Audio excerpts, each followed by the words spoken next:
أعوذ بالله من الشيطان الرجيم بسم الله الرحمن الرحيم رب اشرح لي صدري ويسر لي أمري واحلل عقدة من لساني يفقهوا قولي رب يسر ولا تعسر وتمم بالخير رب زدني علما اللهم صل على محمد وآل محمد وعجل فرجهم رب عزیز آج ہمارا جو سبق ہے ابتدائیہ کل ہمارا تعارفی سبق تھا، آپ کو تجوید کے بارے میں بتایا تو تجوید کیا ہے، قرآن ترتیل سے پڑھو، ترتیل کا معنی کیا ہے، امام علی نے کیا بتایا، وہ پہلے باتیں اپنے آپ سے سمجھیں۔ آج باقاعدہ ہم تجوید کا سبق شروع کرنے جا رہے ہیں اور آپ کوشش کریں کہ ہمارے پاس جو ایک ماہ ہے اس کے اندر یہ آپ کی آمادگی ہوگی تاکہ آپ ایک مہینے کے اندر اس کو کلیئر کر دیں اور آپ کے ساتھ مشق ہو، ایک آپ اس کو ساتھ پریکٹس کریں اور یہاں سمجھ کے پڑھیں لکھیں، یہ ساری چیزیں مل کے آپ کو ایک بہترین تجوید سے قرآن پڑھنے والا انسان بنا سکتی ہے۔ آپ کی مشق، ایکسرسائز، بار بار پریکٹس قرآن پڑھنے کی، سبق کو یاد کرنا، سبق کو دھیان سے سننا، یہ بنیاد ہے۔ تجوید کسے کہتے ہیں یہ بات سمجھ لیجیے۔ میں نے آپ کو پہلے بتایا تجوید کتنی چیزوں کا مجموعہ ہے، مخارج، صفات اور قواعد۔ مخارج، صفات اور قواعد، یہ تین چیزیں۔ آپ کے مخارج بالکل ٹھیک ہوں، آپ جب قرآن پڑھیں حروف کی صفات بالکل ٹھیک ہو اور حروف کو درست قواعد سے پڑھیں۔ حروف کیا ہے؟ یعنی حروف الہجاء، جب کہتے ہیں مخارج، حروف کو مخارج کے ساتھ پڑھنا، وہ حروف یعنی حروف الہجاء۔ حروف الہجاء یعنی یہ الف با تا ثا جیم ما خا الی لام یا لا۔ حروف الہجاء جو ہیں یہ 28 ہیں یا 29 ہیں، ٹھیک ہے؟ یہ ایک تجویدی سبق ہے، یہ آپ کو پتہ ہونا چاہیے۔ حروف الہجاء کی تعداد کتنی ہے؟ 28 یا 29۔ اگر ہم حمزہ الف جو ہے، یہ تجویدی قاعدہ ہے، الف کے ساتھ پڑھیں اس کو حمزہ کے ساتھ، اگر ان دونوں کو شامل کریں تو 29 ہو جاتے ہیں، اگر الف کو نکال دیں تو 28 ہو جاتے ہیں۔ کیسے؟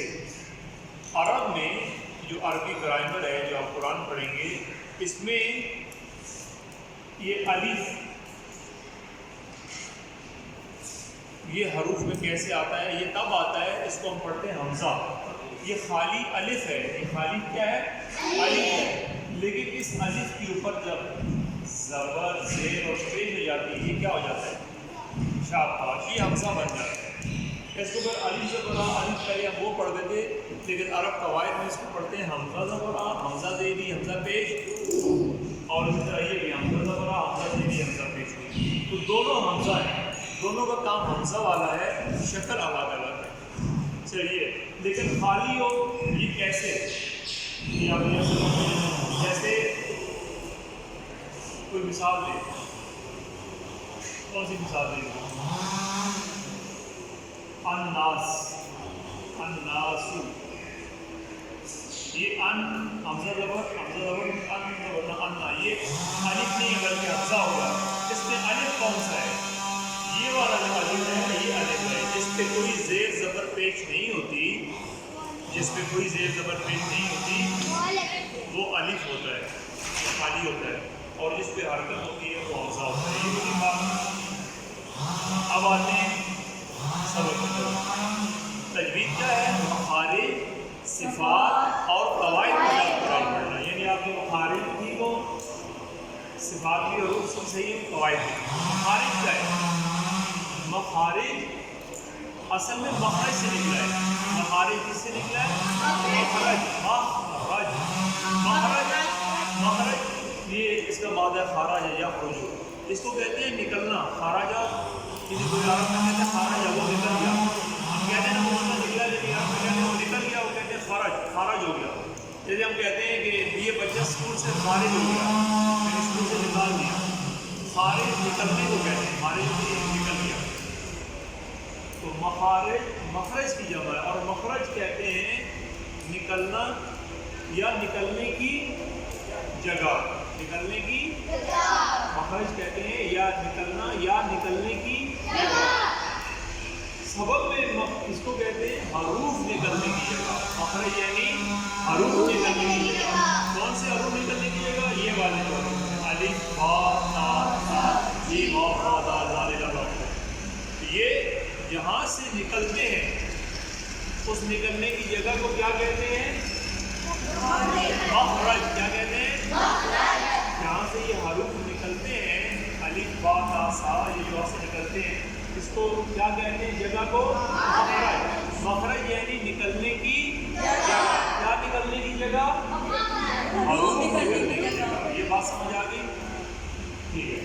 حروف الہجاء جو حروف نکلنے کی جگہ کو کہتے ہیں مخرج. یہ بار بار رپیٹ ہوگا، بار بار ہوگا، انشاءاللہ یاد اس کے آپ ہو جائیں گے. اچھا، حروف نکلنے کی جگہ مخرج مخارج کی جمع ہے، اور مخارج حرف نکلنے کی جگہ کو کہتے ہیں. آگے ہم پڑھیں گے کہ مخارج کتنے ہیں، مخارج کیا ہے، وہ اب آگے پڑھتے ہیں، اگلے سبق میں پڑھیں گے. آج ہم ابھی پہلے یہ سمجھ لیتے ہیں کہ جو تجوید ہے، تجوید کیوں ضروری ہے، تجوید کی کیا فائدہ ہے، اور تجوید کے کیا نقصان ہے. اگر تجوید سے قرآن نہ پڑھے نقصان کیا ہے؟ کنسلوں کو کتنے کریں تجوید کا کیا فائدہ ہے، تجوید کا کیا نقصان ہے. اگر ہم قرآن تجوید سے پڑھتے ہیں، یہ بات بہت سے سنیں، اگر ہم قرآن کو تجوید سے پڑھیں، تجوید یعنی جو طریقہ ہے قرآن کا پڑھنے کا، جو رائی طریقہ ہے عرب میں، جو تجوید کے قرآن ہوتے ہیں 3 رنگوں میں ہوتے ہیں، گرین، سبز، گلابی، اورنج، ٹھیک ہے، اور نیلا، اور 4 کلر ہوتے ہیں. چاروں کلر کا مقصد ہوتا ہے تجوید والے قرآن. تجوید سے قرآن پڑھنے کا فائدہ یہ ہے، تجوید سے قرآن پڑھنے کا فائدہ کیا ہے؟ ہم غلطیوں سے بچتے ہیں. سنگین غلطیاں، بہت سنگین، یعنی سخت غلطیاں. سنگین یہ کہتے ہیں اس بندے نے بہت سنگین جرم کر دیا. ایک بندہ تو غلطی کرتا ہے، کہتے ہیں یہ غلطی کی ہے، وہ معاف ہو سکتی ہے، ٹھیک ہو سکتی ہے. لیکن ایک ہو جاتی ہے سنگین غلطی، یعنی ایسی سخت غلطی، ایسی اس طرح کی غلطی ہے کہ جو ٹھیک نہیں ہو سکتی. اس کو ٹھیک کرنا پڑتا ہے. ڈائریکٹ وہ ٹھیک نہیں ہوتی، ٹھیک کرنا پڑتا ہے. اس کو لائٹ نہیں لے سکتے، اس کو ہلکا نہیں لے سکتے، اس کو چھوڑا نہیں جا سکتا. سنگین غلطی ہے بہت سخت غلطی، بہت بڑی غلطی. یہ جو بہت سخت، بہت بڑی غلطیاں جن کی وجہ سے انسان گناہ گار ہو سکتا ہے، اور غلطیوں سے بچ جاتا ہے انسان. اگر ہم کیا فائدہ ہے تجوید سے قرآن پڑھنے کا؟ اگر ہم قرآن تجوید سے پڑھیں گے تو ہم سنگین غلطیوں سے بچ جائیں گے. سنگین غلطیاں نہیں ہوں گی ہم سے. سمجھ آ گئی بات؟ کیا فائدہ ہے تجوید سے قرآن پڑھنے کا؟ قرآن تجوید کے ساتھ پڑھیں، تجوید کے ذریعے پڑھیں گے تو ہم قرآن میں غلطیوں سے بچ جائیں گے. قرآن پڑھنے میں غلطی نہیں کریں گے، حروف کی غلطی، مخارج کی غلطی، صفات کی غلطی، قواعد کی غلطی، یہ غلطی نہیں کریں گے. یہ ہم آگے پڑھیں گے اس کو، غلطیاں کیا ہے، صفات کی ہیں. اچھا، فائدہ تو یہ ہے کہ ہم غلطیاں نہیں ہوتی، ہم فائدے میں رہتے ہیں. نقصان کیا ہے؟ اگر تجوید سے نہ پڑھا جائے تو کیا نقصان ہے؟ بہت سخت نقصان ہے. اگر تجوید انسان کو نہ آتی ہو، وہ تجوید کے بغیر پڑھے تو کیا ہے؟ بہت سنگین غلطیاں کرے گا. تجوید کے ساتھ پڑھے گا تو سنگین غلطیاں نہیں کرے گا، اور تجوید کے بغیر پڑھے گا تو سنگین غلطیاں ضرور کرے گا، لازمی کرے گا. اگر تجوید سے قرآن نہیں پڑھے گا تو غلطیاں کرے گا انسان، غلطیاں ہوں گی انسان سے، اور غلطیاں بڑی سنگین ہو جائیں گی. اور غلطیوں سے ہوتا کیا ہے؟ الفاظ کے معنی بدل جاتے ہیں، الفاظ کا مطلب تبدیل ہو جاتا ہے. آپ مثلا اللہ کی شان بیان کرنا چاہتے ہیں، لیکن ہوتا کیا ہے؟ آپ اللہ کے اوپر نعوذ باللہ اللہ کے اوپر الزام لگاتے ہیں. مثال آپ کوئی اچھی بات بیان کرنا چاہتے ہیں، اس کا مطلب الٹا ہو جاتا ہے. جب ہم تجوید سے قرآن نہیں پڑھیں گے تو الفاظ کے معنی کیا ہو جاتے ہیں؟ الٹے ہو جاتے ہیں، تبدیل ہو جاتے ہیں. یہ باتیں سمجھ آ گئی؟ فائدہ تو کیا ہے تجوید سے پڑھنے کا؟ انسان غلطیوں سے بچ جاتا ہے. نقصان کیا ہے؟ کہ غلطیاں ہوتی ہیں، اور غلطیاں بھی بڑی سنگین ہوتی ہیں، اور کیا ہوتی ہیں کہ وہ ایسی غلطیاں ہیں بھول جاتے ہیں. سوال پڑھیں آئیے پکڑیں، آ جائیں، چکر آ گئے، بتاؤ نا اللہ کے بندے، اس کو پڑھا دیں، اس کو پڑھا دیں. ٹھیک، کل اسٹینڈ لے آئیں گے، بس ختم کرتے ہیں. اور کس نے چاہ رہا والنٹیئر نہیں کہ میں کھڑا ہو سکتا ہوں. ٹھیک، بس یہ ابھی کرتے ہیں کوشش. اب بات سمجھ آ گیا تجوید سے پڑھنا قرآن کیوں ضروری ہے، کہ اس کے کچھ فائدے ہیں. فائدے کیا ہیں کہ جب ہم تجوید سے قرآن پڑھتے ہیں تو ہم غلطیوں سے محفوظ ہو جاتے ہیں، بچ جاتے ہیں. اور اگر ہم تجوید سے قرآن نہ پڑھیں، تجوید سے قرآن نہ پڑھنے کا نقصان کیا ہے؟ الفاظ کے معنی بدل جاتے ہیں. ہم مثال دیتے ہیں کیا معنی. آپ اس کو پڑھیں گے چھوٹا جس نے تلاوت کی، یہ کیا لکھا ہوا ہے؟ اونچا پڑھیں، واللہ قریب آگے پڑھیں، اونچا. ہاں بھی آپ پڑھو. ٹھیک ہے ٹھیک ہے، بیٹھ جائے، آپ پڑھو. بیٹھے بیٹھے بتائیے. واللہ علیم. واللہ علیم. اوپر دو پیجیں نظر نہیں آ رہی آپ کو؟ علیم. ہاں جی بولو. واللہ علیم. علیم. اونچا پڑھیں. ہاں جی یہ بھائی کہاں کیا لکھا ہے؟ یہ بٹ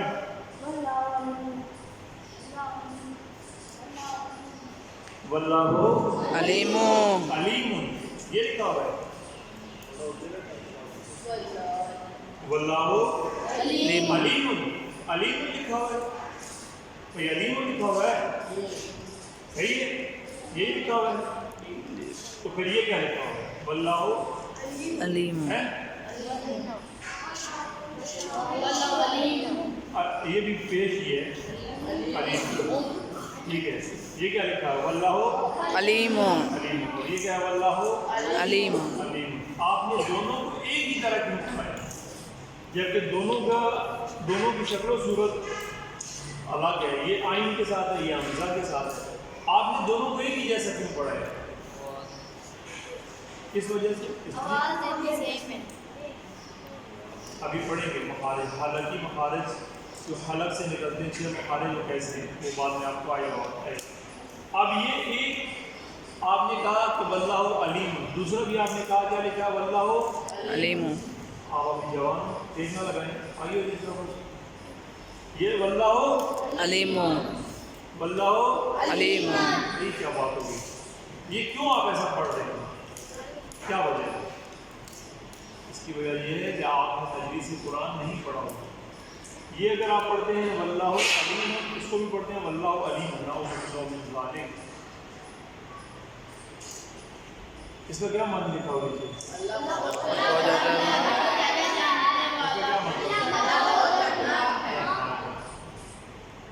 جب ہم نے یہ پڑھنا ہے اللہ بہت زیادہ جاننے والا ہے، اللہ بہت زیادہ علم والا ہے، اللہ سب جانتا ہے، تو ہم پڑھیں گے واللہ علیم. عین درمن واللہ علیم، یہ حلق سے حمزہ عین کا غین کا، یہ 6 مخارج ہیں، پڑھیں گے اپنے وقت پہ. یہ حمزہ الف یہاں نہیں کہتا ہے، حمزہ زبر آ، عین زبر آ، ٹھیک ہے. یہاں سے پڑھ رہے اگر آپ واللہ علیم، اس کا مطلب اللہ بہت دردناک ہے، اللہ بہت نعوذ باللہ، اللہ بڑا درد دینے والا ہے. پڑھنا آپ چاہ رہے ہیں کہ اللہ بہت علم والا ہے، آپ یہ علی کو بتا رہے ہیں لیکن اس کو پڑھ کے کیا بتا رہے ہیں؟ علیم. پڑھنا کیا تھا؟ علیم عین. واللہ علیم، اللہ بہت زیادہ علم ہے. یہ سجا رہا آپ نے پڑھا واللہ علیم، نعوذ باللہ. علیم عین، علیم کو علیم پڑھ کے معنی کیا ہو گیا؟ بدل گیا. آپ نے پڑھا واللہ، اگلے کو آپ بتانا چاہ رہے ہیں قرآن میں پڑھ رہا ہوں واللہ علیم، لیکن آپ نے کیا پڑھا اس کو؟ واللہ علیم. علیم. جب پڑھا تو معنی کیا ہو گیا؟ تبدیل. بولتا ہو گیا نا. اب آپ کو مثال سمجھ آ گئی. تجوید سے قرآن نہ پڑھنے سے کیا ہوگا؟ الفاظ کی معنی بدل جاتے ہیں. جب ہمیں یہ نہ پتا ہو، جب ہمیں یہ نہ پتا ہو کہ کون سا حرف کس جگہ سے نکلتا ہے، سامنے دیکھو، کون سا حرف کس جگہ سے نکلتا ہے، کیسے نکلتا ہے، موٹا ہے، باریک ہے، اونچا ہے، نیچا ہے، پر ہے، اخفا کرنا ہے، ادغام کرنا ہے، ٹھیک ہے، غنہ کیسے کرنا ہے، کتنی مقدار میں کرنا ہے، یہ چیزیں نہ بتاؤ ہمیں تو پھر ہم جیسے بھی قرآن پڑھیں گے اس کے مطلب کیا ہو جائیں گے؟ بدل ہو جائیں گے. آپ پڑھیں گے کچھ مطلب بنے گا کچھ اور. اچھا یہ لفظ کیا ہے؟ آپ کیا پڑھتے ہیں؟ الحمد. پورا حمد. آگے پورا پڑھیں. ٹھیک ہے، ایک بندہ پڑھے. کیا پڑھا آپ نے؟ پوجا پڑھیں. یہ کیا ہے؟ الحمد. یہ کیا لکھا ہوا ہے؟ حمد. یہ کیا لکھا ہوا ہے؟ الحمد. ہے سمجھ آئی پوری بات کو. یہ ہا ہے حلق سے, حمد ہا بنتا ہے, اور یہ ہا ہے یا سے. کئی لوگ آپ نے دیکھا ہے جب وہ پڑھتے ہیں الحمد, ہا الحمد کیا پڑھتے ہیں الحمدو پڑھتے ہیں, الحمدللہ کرتے ہیں الحمدو الحمدو کہتے ہیں صفاتی غلط ہے. جیسے اللہ اکبر, اللہ جب بھی اللہ والا یہ لام جو ہے اس سے پہلے زبر اور پیش آ جائے اللام کو پر پڑھتے ہیں, موٹا پڑھتے ہیں. ٹھیک پڑھتے ہیں اللہ اکبر, اللہ اللہ اکبر, للہ زیر آ جائے پھر باریک پڑھنا ہے الحمدللہ. کئی پڑھیں گے جب اردو نہیں پڑھتے ہیں الحمدللہ, صفاتی غلط کی الگ ہو جاتا ہے. اسی لیے انہوں نے بتایا اللہ کے لام سے پہلے اگر زیر آئے تو باریک پڑھے, اگر اللہ کے لام سے پہلے زبر آئے جیسے اللہ زبر ہے تو اس کو پڑھیں اللہ اکبر, اللہ, ٹھیک ہے, اللہ موٹا اونچا. کئی اس کو پڑھتے ہیں اللہ اکبر, صفاتی غلط ہے, برا لگتا ہے, اچھا نہیں. جو لفظ جیسا ہے آپ اس کو ویسا پڑھنے پر خوش ہوتی ہے, صفاتی غلط ہے. اچھا آپ بولتے ہیں الحمدللہ رب العالمین, رب العالمین یا رب العالمین, عالمین, رب العالمین یا رب العالمین, بالعالمین. یہ ابھی سمندر بہت مشکل, بڑے سمندر میں چھلانگ ماری آپ نے, ڈوبنا نہیں ہے, اس میں سے کچھ لے کے موتی باہر نکلنا ہے.